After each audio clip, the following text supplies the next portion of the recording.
think it becomes offensive when the question is asked and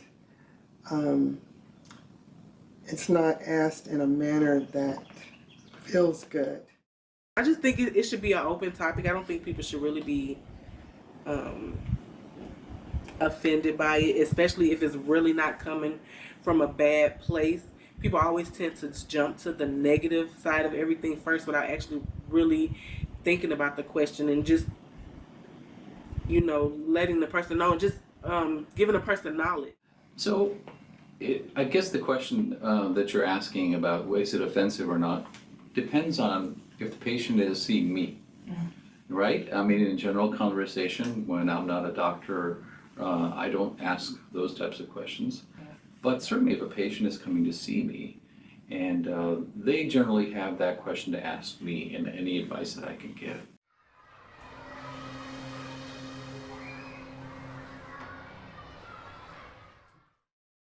It wasn't that I wasn't open, it just was a sad topic for me because I really was excited. I always wanted to be a mom, and I actually got pregnant when I was 23 and I lost my baby when I was 6 months. My water broke at a doctor's appointment, and they put me on bed rest for a couple of days, and I was supposed to get back admitted into the hospital. And the day that I got admitted, I started having contractions, and the next thing I know, I was in the bed and I just was like, oh, I feel something. It wasn't any pain or anything, but I just felt something. When the doctor came by, they was like, oh, his head is coming out. So, that's pretty much how that happened, and they pretty much said he took a breath and that was it. So I was at the age of 23. I really wasn't prepared then either, but I was ready for that responsibility. But God must have knew that He must have knew that I wasn't ready. I thought I was ready, but He must have knew I wasn't ready.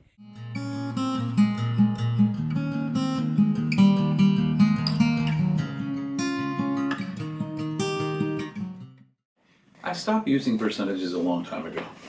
In fact, I would say in my practice, I'd say the average age seems to be more like in the high 30s or 40s as far as the age of pregnant people that I take care of. So it depends. Yes, statistically speaking, probably the peak of fertility, if you look at all statistics, is probably in the late 20s or mid 20s. So, and then up to 30, and we know that fertility seems to start declining after that more rapidly. But can I tell you, just because it's age 40, there's this specific percent? Not really, because it varies from person to person. And I've had 45-year-olds, even 49-year-olds get pregnant. That's not very common for spontaneous conception to happen at that age, but it does. I did not have my first child until I was 33 years old. And you may ask, why did I wait so long? I wanted to first finish my education, which took me a long time because although I'm a registered nurse, I went the long way. I went to nursing school first. I completed a 2-year program. Then I went to a 4-year institution to obtain my bachelor's of science in nursing.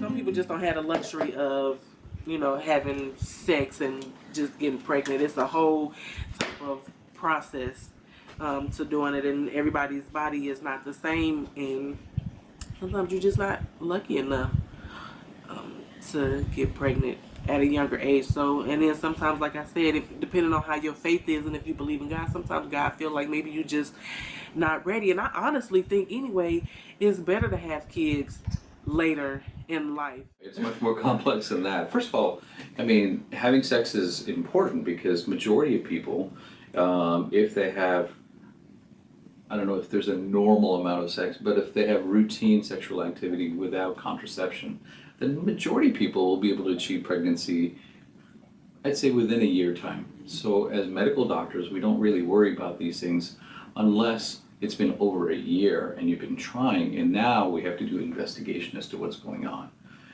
That also depends on age. Those people who are over 35, we usually cut that down to 6 months instead of 1 year. So it kind of depends on that.